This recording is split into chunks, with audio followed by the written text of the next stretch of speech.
The chamber floated in the darkness of space, orbiting the massive blue star called Velcros Prime. Inside, representatives from 17 alien species sat in their designated seats arranged in a perfect circle.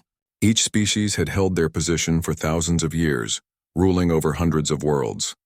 They were old, powerful, and confident in their superiority over all other life in the galaxy. Ambassador Hana stood in the center of the circle, wearing her formal Earth diplomatic uniform. She had been humanity's voice to the Galactic Council for 3 years now. In that time, she had learned that patience was required when dealing with civilizations that measured their history in millennia, while humanity counted theirs in mere centuries. Today, however, patience would not be enough. The Velcroth representative spoke first. His scaled face reflected the chamber's artificial light as his forked tongue tasted the air. His voice echoed through the translation devices embedded in every seat. The human species has violated sacred boundaries. Your colonies now occupy 47 systems that were claimed long before your kind discovered fire. Hana kept her expression calm, though anger burned in her chest. Ambassador, those treaties were never shared with Earth during our admission process. We were not told these territories were restricted. Our colonies were established in good faith. A crystalline being representing the ascendancy chimed in with a voice like breaking glass. Ignorance is not innocence. The treaties exist. Your species must comply or face consequences. Around the circle, heads nodded. Some of the aliens looked bored, as if this matter was already decided and the meeting was merely a formality. Hana recognized the look. She had seen it before in every negotiation. To them, humans were children playing at politics, barely worth their attention. Behind Hana, standing at attention near the entrance, Captain Deho watched the proceedings with growing fury. The scar across his left eye, earned during first contact wars decades ago, seemed to pulse with each condescending word. His hand rested on his sidearm, though he knew using it would accomplish nothing. The Council's High Arbiter, a floating entity of pure energy from a species so old they had no homeworld anymore, spoke with a voice that filled every mind simultaneously. The Galactic Council has voted. 14 species vote in favor of corrective action. 3 abstain. The human species is hereby ordered to evacuate all 47 disputed colonies within 6 standard months. Failure to comply will result in military enforcement. Hana's jaw tightened. You're demanding we abandon over 200 million civilians. That's not a diplomatic solution. That's a declaration of war. Laughter erupted around the chamber. Not polite chuckling, but genuine mocking laughter. The Velcroth representative's laugh sounded like rocks grinding together. War? Little human, your species has been spacefaring for less than 100 years. The youngest species in this council has been traveling the stars for 12,000 years. Your entire military could not scratch the paint on our fleets. More laughter. The crystalline being produced sounds like shattering ice, which Hana's translator interpreted as amusement. Even the energy being pulsed with colors that indicated deep humor at the suggestion. You may have your weapons, the Velcroth continued, but they are primitive tools compared to what we wield. Do you know how many species have challenged the Council's authority in the past million years? 37. Do you know how many of those species still exist? None. Hana felt the weight of those words. The threat was clear. Comply or be erased from history. She looked around the chamber, searching for any sign of sympathy or understanding. She found none. These beings had ruled the galaxy for so long that they could not conceive of any real threat to their power. The Council's decision is final, the High Arbiter declared. You have 6 months. This session is concluded. Captain Deho moved quickly to Hana's side as the ambassador turned to leave. His voice was barely a whisper, but she could hear the rage beneath it. They just sentenced millions of our people to death or displacement, and they laughed about it. I know, Hana replied quietly as they walked toward the exit. Send the recording to Earth. Admiral Taiwan needs to see this. As their shuttle departed the council chambers, Hana looked back at the massive structure floating against the backdrop of Velcros Prime. It looked eternal, unchanging, a monument to ancient power. But monuments could fall. She had studied enough human history to know that empires that grew too confident in their strength, often failed to see the knife until it was already in their back. The journey back to Earth took 3 weeks through the quantum tunnels that connected civilized space. During that time, Hana wrote her report. She chose each word carefully, knowing that what she said next would likely determine humanity's future. She did not sugarcoat the situation. War was coming. The only question was whether humanity would fight or surrender.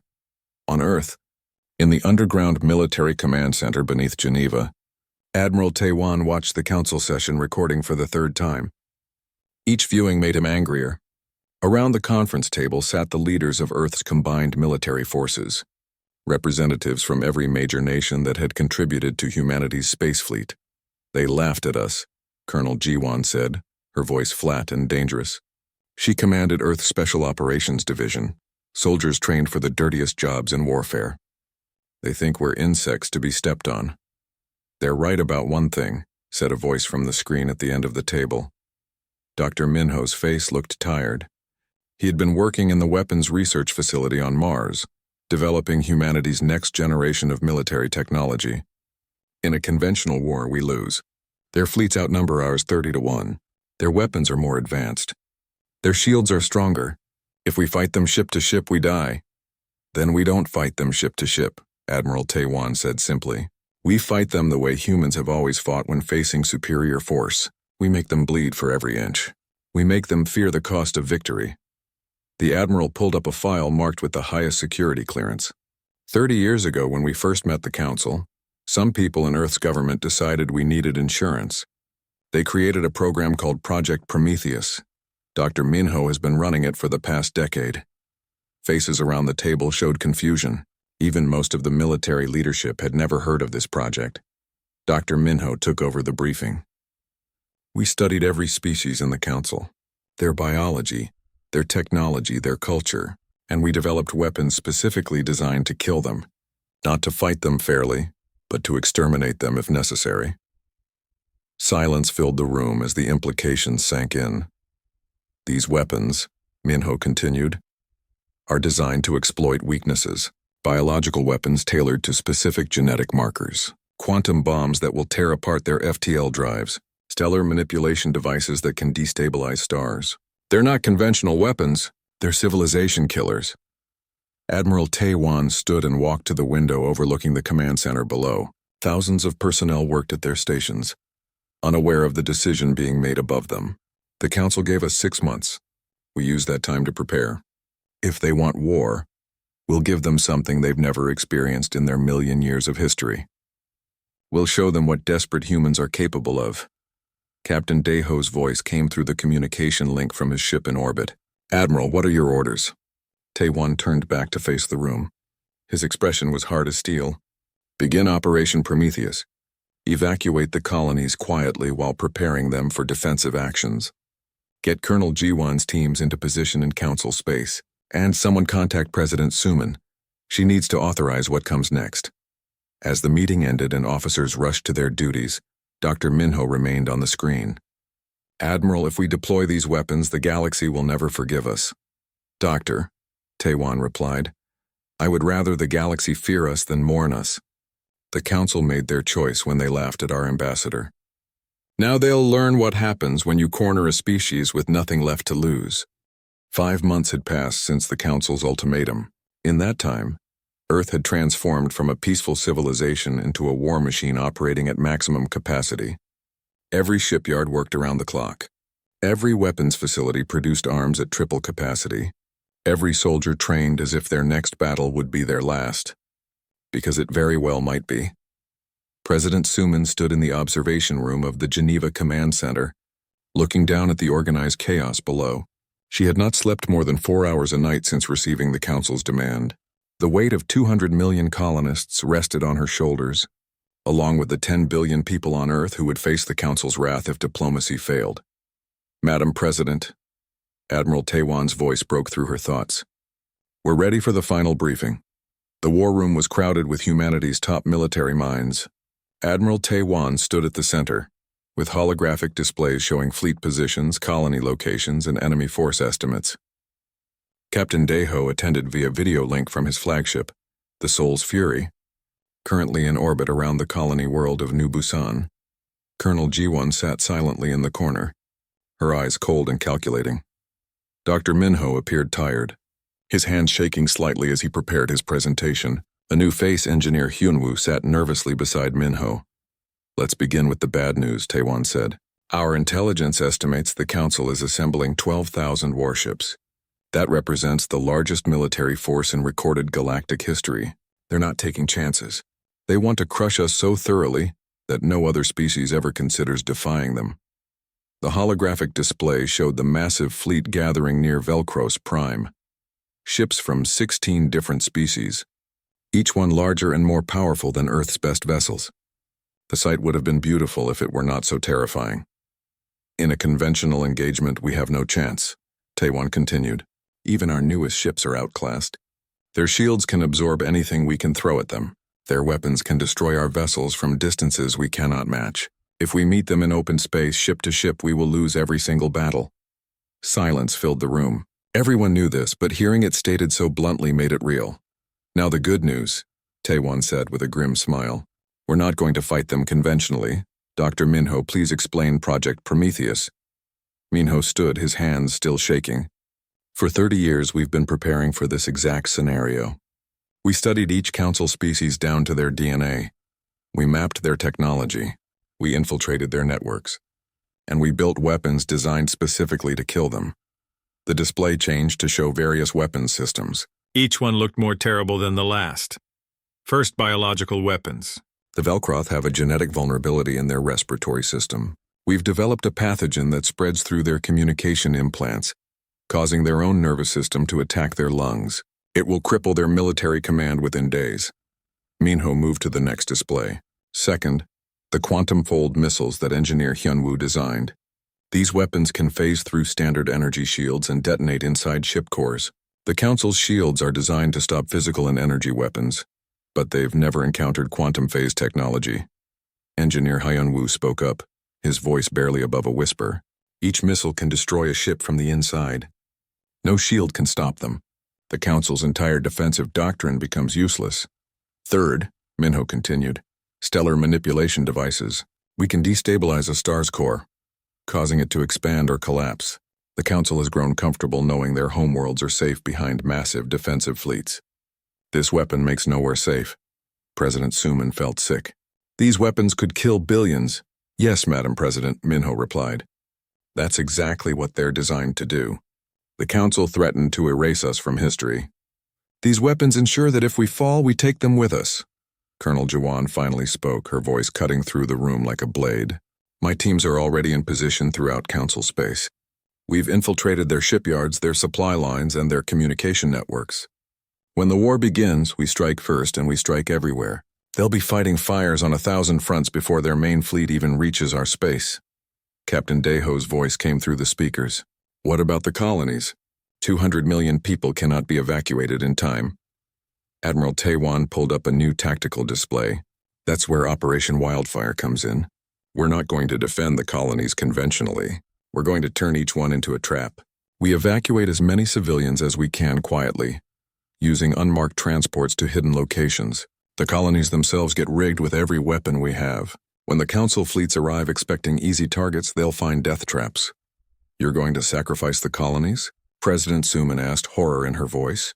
We're going to use them as weapons, Taewon replied coldly. Every colony world will cost them hundreds of ships. By the time they realize what we're doing, it will be too late. The president looked around the room at these people who were calmly discussing genocide and total war. They were not monsters. They were humans pushed into an impossible corner, choosing survival over morality. She understood why, but understanding did not make it easier to accept. There's one more thing, Engineer Hyunwoo said quietly. A final contingency. If everything else fails, if the Council decides to glass Earth itself, we have one last option. He pulled up schematics for a device that made everyone in the room go silent. It's a chain reaction device. We position them in specific star systems, and when activated, they cause stars to go supernova in sequence. We can make entire sectors of the galaxy uninhabitable. It's a doomsday weapon. If we activate it, millions of worlds die and the galaxy's ecosystem collapses.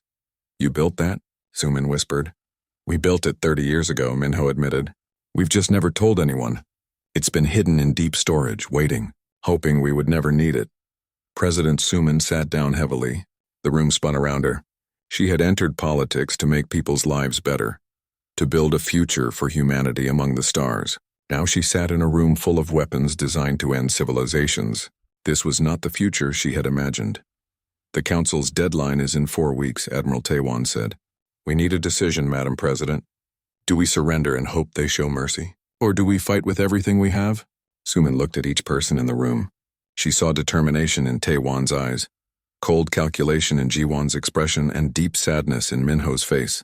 These people were ready to become monsters to save their species. Could she give that order? How many colonists have we evacuated? She asked. 60 million so far, Taiwan replied. We're moving them to hidden facilities in unclaimed space. The Council doesn't know about the evacuations. They think the colonies are still fully populated. So 140 million people are still at risk, Suman said. They're at risk regardless of what we do, Captain Deho interjected from the screen. If we surrender, the Council has no reason to treat our people well. We become a cautionary tale, a species broken to remind others what happens when you defy them. At least if we fight, we have a chance. President Suman stood and walked to the window again. Below, thousands of people worked to prepare for a war that should never happen. Good people doing terrible things because the alternative was extinction. Prepare all weapons, she said finally. Continue evacuating colonists as quietly as possible. Colonel Jiwan, position your teams for maximum damage. Captain Deho, prepare the colony traps. Dr. Minho, Engineer Hyunwoo, make sure every weapon is ready to deploy. She turned to face the room, and everyone could see the exhaustion and determination in her eyes. The Council thinks we're primitives who will roll over when threatened. They're wrong. They want to erase us from history? We'll burn our names into the galaxy so deep that no one will ever forget what happens when you threaten humanity. What about Ambassador Hana? Someone asked. She's still at the Council chambers trying to negotiate. Suman smiled sadly. Let her try. Hope for peace but prepare for war. And if the Council refuses to see reason, if they bring their fleets to our worlds with the intention of destroying everything we've built, then we show them something their ancient civilizations have forgotten. What's that, Madam President? Admiral Taiwan asked. Fear, Suman replied. Pure absolute fear. We remind them that apex predators can be toppled. We teach them that survival makes monsters of us all, and we make sure that if humanity falls, we take the Council with us into the darkness. The room remained silent for a long moment. Then, one by one, the military leaders stood and saluted their president. They understood the order. No mercy, no surrender, no retreat. The Council wanted war, and humanity would give them a war unlike anything the ancient galaxy had ever witnessed. The storm was gathering, and soon it would break across the stars with terrible fury. The deadline passed at midnight, Galactic Standard Time. The Council had given humanity 6 months to evacuate the disputed colonies. Humanity had refused. Now, across 47 star systems, Council warships dropped out of quantum space with weapons charged and shields at maximum. Captain Deho stood on the bridge of the Soul's Fury, watching the enemy fleet materialize on his sensors. 300 ships, just for this one colony world.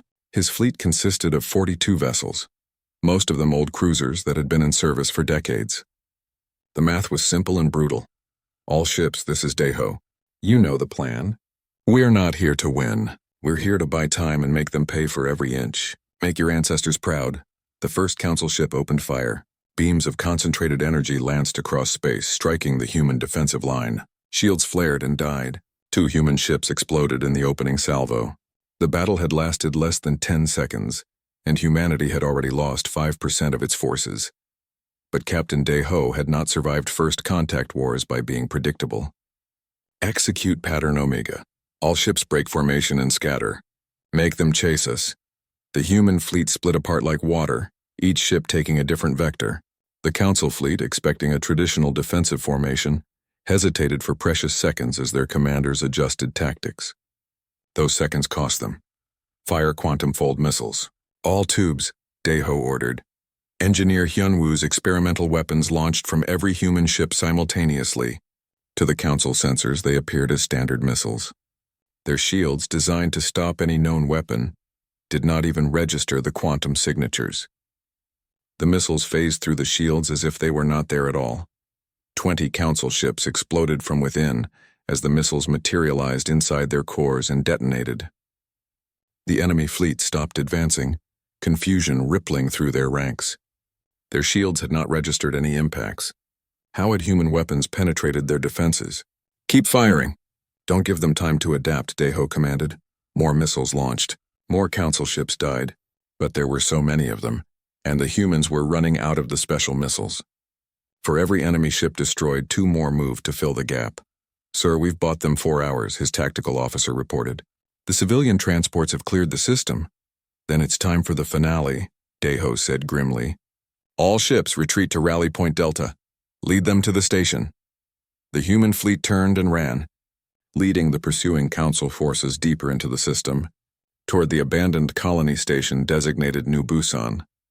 The station's lights were still on, life support still running, making it appear occupied. The council fleet commander, a Velcroth admiral named Krax, watched the humans flee with satisfaction.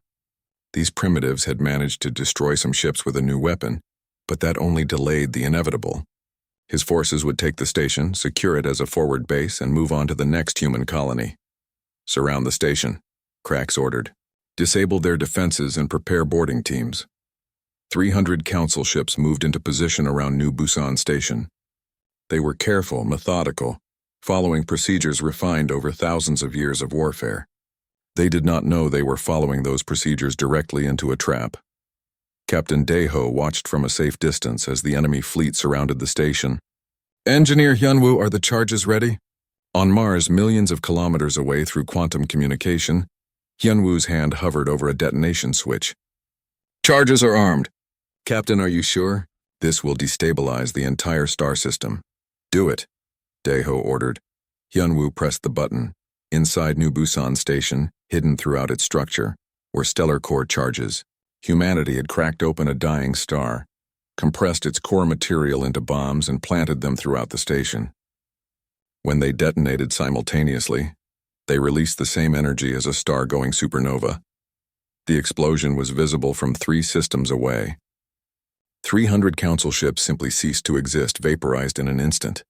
The system's star, its stability disrupted by the massive energy release, began to swell and pulse dangerously. Within a year, it would go nova, making the entire system uninhabitable. Humanity had sacrificed a colony world to destroy 1/10 of the invasion fleet before the war was 1 day old. Across the galaxy, similar scenes played out. At the colony world of Jisan, human forces had rigged the planet's core with gravitational disruptors. When the Council fleet entered orbit, the planet collapsed into a micro-black hole, taking 200 enemy ships with it before evaporating in a burst of Hawking radiation. At Gangnam Station, the colonists had not been evacuated. Instead, they had volunteered for a mission that would kill them all. When the Council fleet arrived and boarded the station, they found the colonists armed with biological weapons that spread through physical contact. The boarders carried the pathogen back to their ships. Within a week, it jumped to 5 different species, killing their military commanders and crippling their chain of command. But humanity's most devastating strike came from Colonel Jiwon's infiltration teams. They had spent 5 months positioning themselves throughout Council space, hiding in plain sight, waiting for the signal. When war began, they struck simultaneously across 8 major Council shipyards. These were not quick raids. Jiwon's soldiers had spent months learning the layouts, befriending the workers, and mapping every vulnerable point. They knew where the fuel lines ran, which power junctions controlled the shields, and which ships were fully armed versus which were still under construction. At the Velcroth primary shipyard orbiting their homeworld, Jiwon herself led the strike. Her team of 20 soldiers infiltrated the massive facility disguised as maintenance workers. They carried components that looked like standard tools but could be assembled into powerful explosives. "All teams, this is Jiwon. Remember, we're not here to survive. We're here to make them bleed. Execute your missions, then extraction if possible. If not possible, take as many with you as you can." Her team moved through the shipyard like ghosts. They planted charges on fuel reserves, sabotaged life support systems, and reprogrammed automated defense turrets. By the time station security realized something was wrong, it was too late. The Velcroth shipyard exploded in a chain reaction that destroyed 40 capital ships under construction and killed 30,000 workers. Similar attacks destroyed shipyards across Council space. In a single day, the Council lost 8 major construction facilities and over 300 ships. The galactic media, which had been broadcasting reports of humanity's expected quick defeat, suddenly changed their tone. Images of destroyed shipyards and devastated fleets filled every news channel. The species that had laughed at humanity 6 months ago now watched in growing horror as the primitives demonstrated a capacity for destruction that shocked even veteran military analysts. In the council chambers, panic set in. The High Arbiter called an emergency session. Representatives from 16 species shouted over each other, demanding explanations, casting blame, and questioning how the humans could possibly have inflicted such damage. Ambassador Hana, who had remained at the council chambers, still trying to negotiate peace, stood in the center of the chaos with a calm expression. When the Arbiter finally restored order and demanded she explain humanity's actions, her response was simple. "We warned you," she said.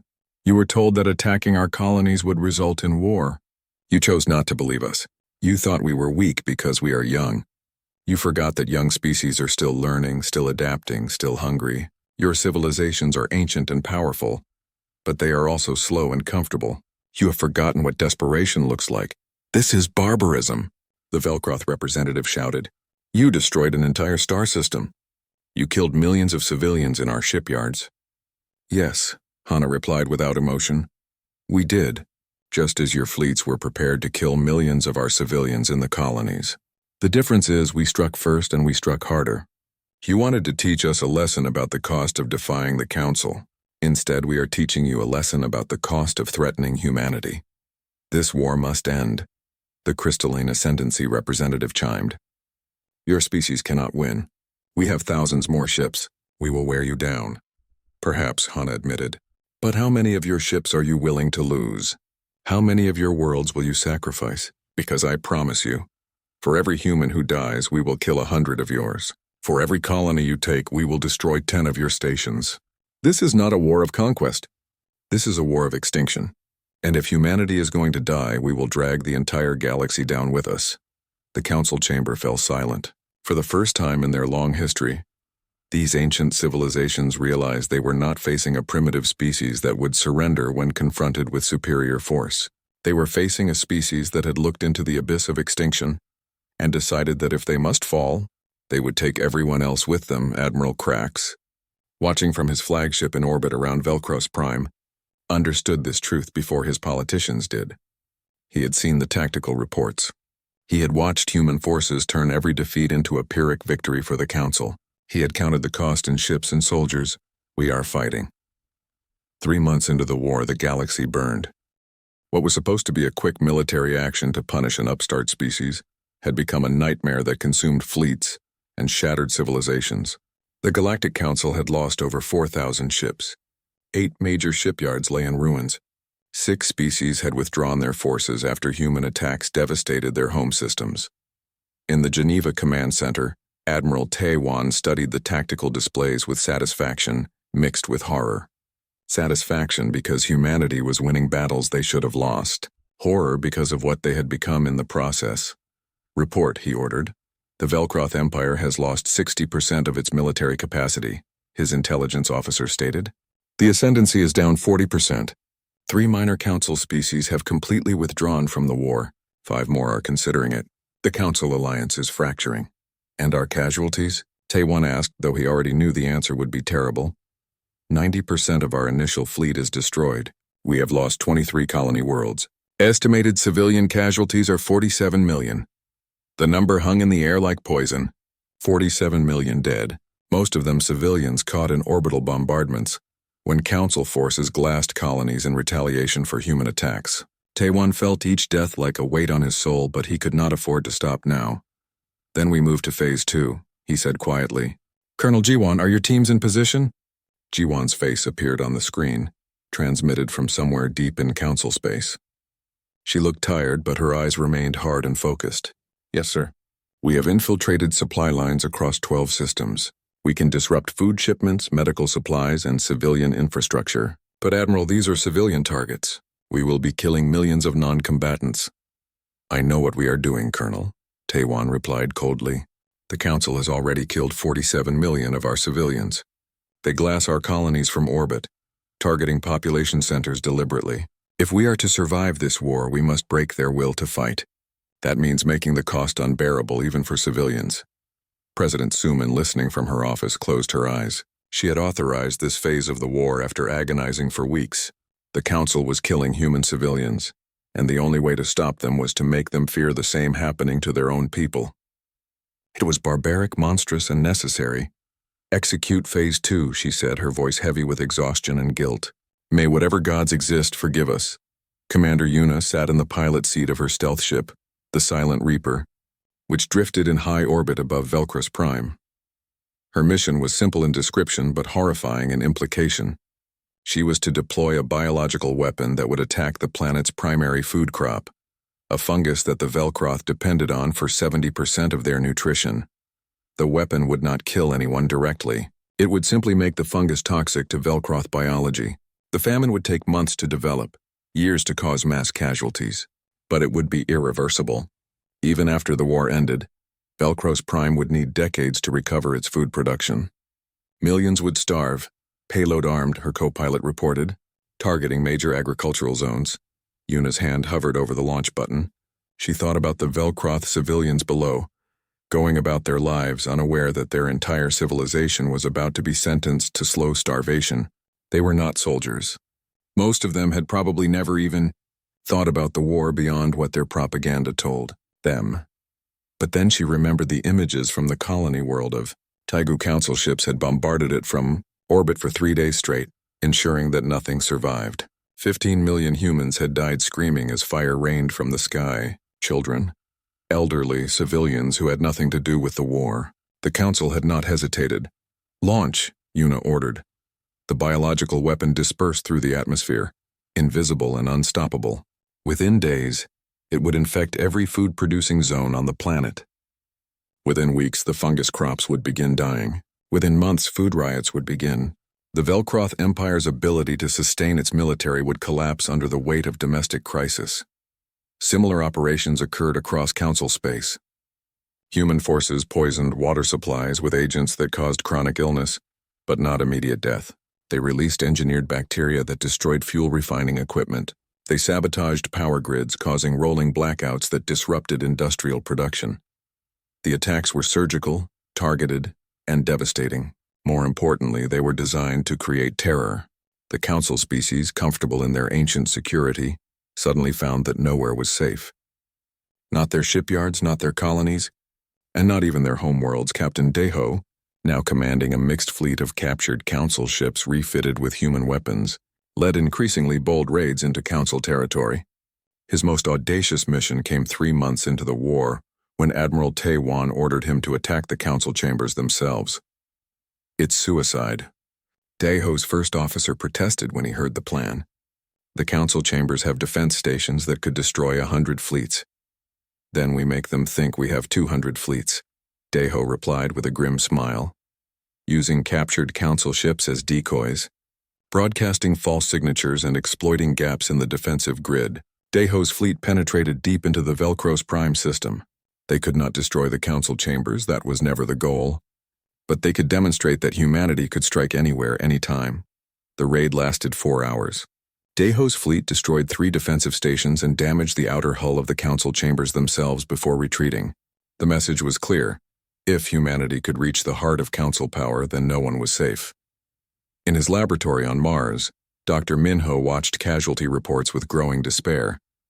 The war he had helped prepare for had killed over 100 million beings on both sides. His weapons were responsible for much of that death. The biological agents, the quantum weapons, the stellar manipulation devices all bore his signature. "I have become death," he whispered to himself, quoting ancient human philosophy. The destroyer of worlds. His assistant, engineer Hyunwoo, found him sitting in the dark laboratory staring at nothing. "Doctor, they need the next phase of weapons ready." "No," Minho said simply. "I am done creating ways to kill. The war is not over. If we stop now, everything we have sacrificed means nothing." "If we continue, we will have sacrificed our humanity," Minho replied. "Do you know what I created yesterday?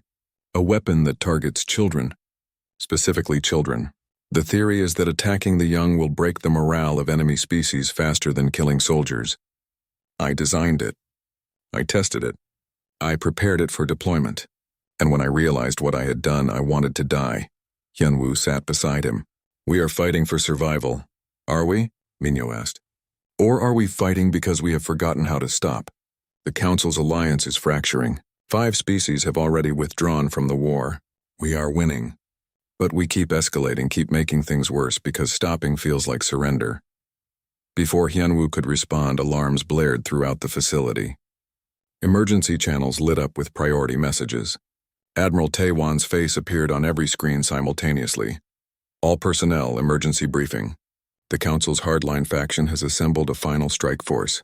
1,500 ships carrying antimatter weapons. Their target is Earth itself. Estimated arrival 72 hours. The laboratory fell silent. An antimatter bombardment of Earth would not just destroy the planet. It would crack it apart, turning humanity's homeworld into an asteroid field. Minho felt his blood run cold. They are going to kill everyone. 10 billion people. Then we stop them, Hyunwoo said, standing. We deploy every weapon we have left. Including the Star Killer? Minho asked. The device that can trigger chain reaction supernovas across 17 Council home systems? Hyunwoo met his eyes, especially that one. If they are going to destroy Earth, then we destroy everything. We promised them mutually assured destruction. Now we deliver it. President Suman addressed Earth's population that evening. Her broadcast reached every human in the solar system, and every colony world still under human control. She looked exhausted, aged by years in the space of months. My fellow humans, she began, I must tell you the truth. The Galactic Council has assembled a fleet to destroy Earth. In 3 days, they will arrive with enough antimatter to crack our planet apart. No evacuation is possible. 10 billion people face extinction. Panic rippled across Earth, but Suman raised her hand and her expression hardened. However, we have one final option. We possess weapons capable of destroying Council homeworlds. Not their colonies, not their military bases, but their homeworlds where billions of their civilians live. If they destroy Earth, we will activate these weapons. 17 Council species will lose their homeworlds. The galaxy's major civilizations will end. She paused, letting that sink in. This is not a decision I can make alone. In the next 24 hours, every human above the age of 16 will vote. Should we deploy the doomsday weapons if Earth falls? Should we take the galaxy with us into extinction? The choice is yours. The vote took place over the next day. Billions of humans facing certain death voted on whether to commit genocide on an unprecedented scale. The debate raged across every communication channel. The final Council fleet dropped out of quantum space at the edge of Earth's solar system. 1,500 warships, each one bristling with weapons designed to crack planets. In their cargo holds, antimatter bombs capable of destroying continents. The fleet's commander, a hardline Velcroth general named Serac, had simple orders: end the human threat permanently.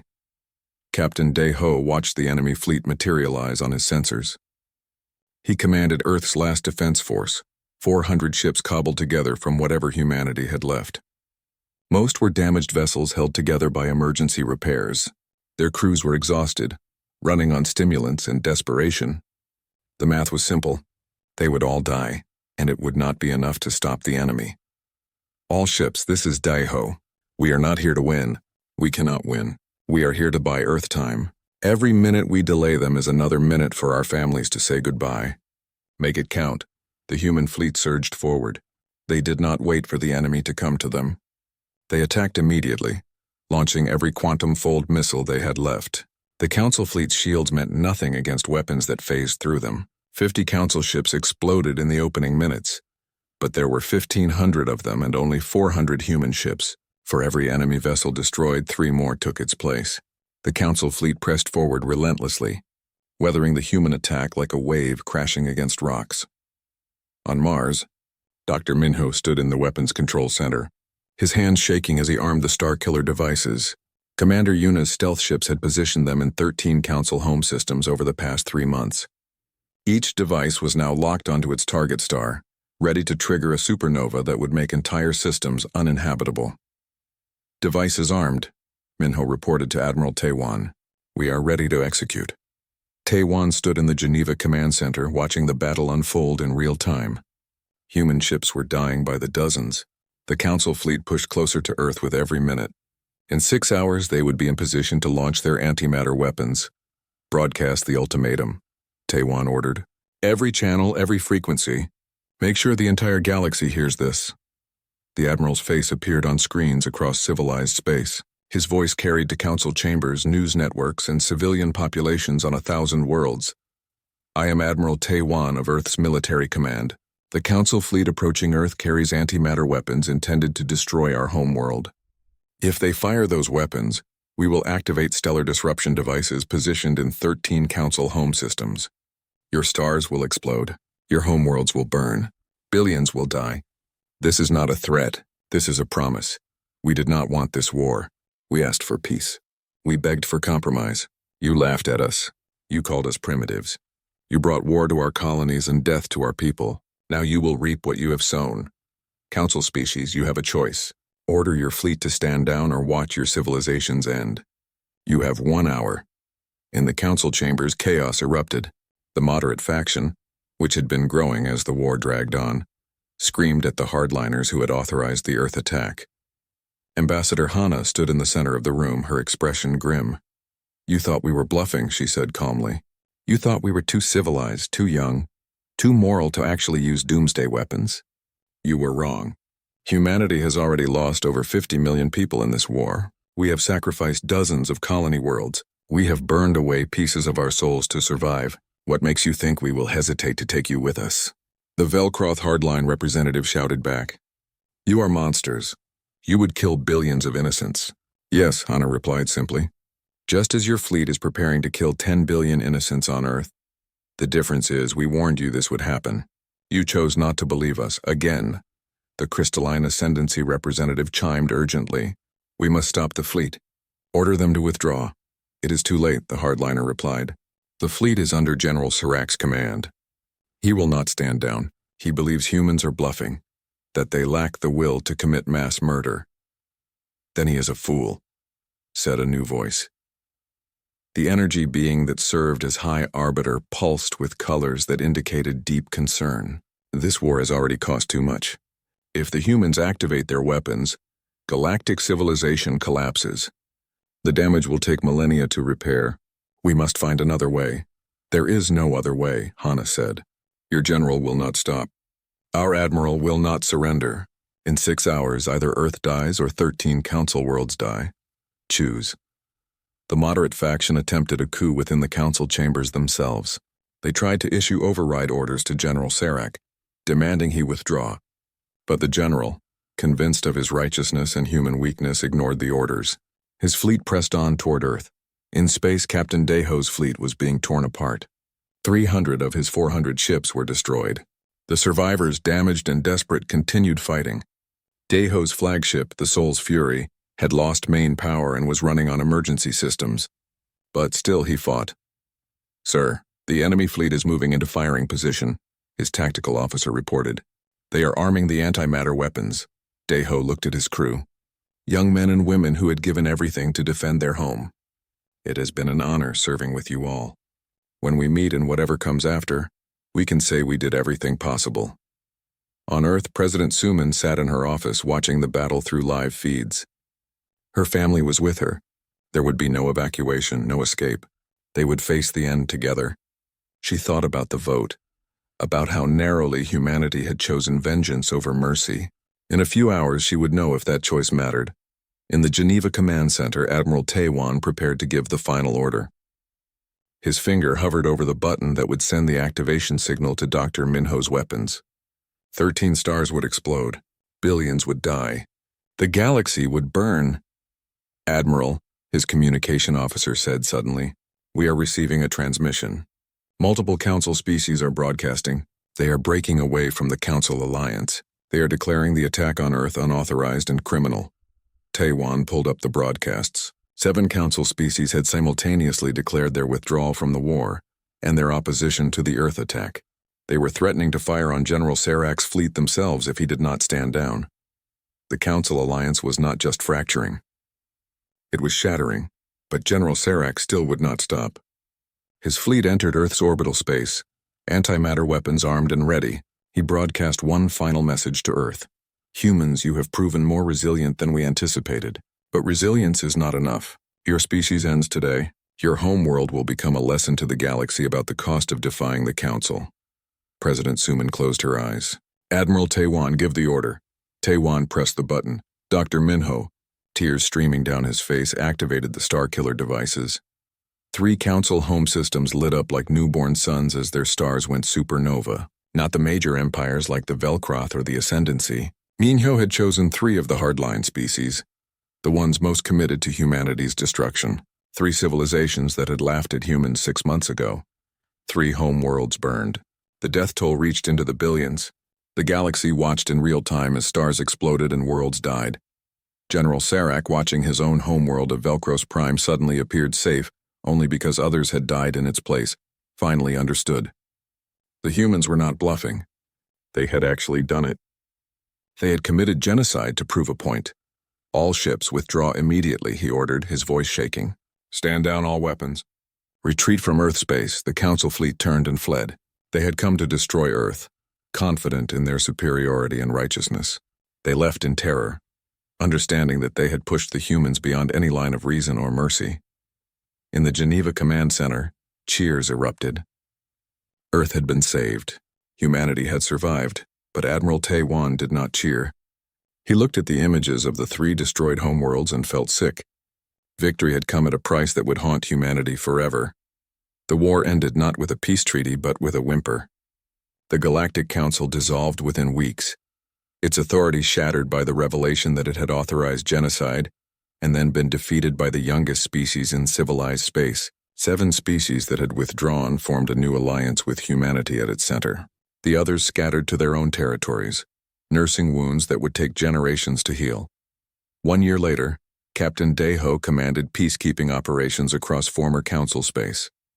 He hunted down war criminals from both sides, including human officers who had exceeded their orders and killed unnecessarily. The galaxy needed justice if it was ever to have peace. Ambassador Hana became the first president of the new Galactic Federation, an organization built on equality rather than the old hierarchies of age and power. She worked tirelessly to rebuild trust between species, though she knew it would take centuries.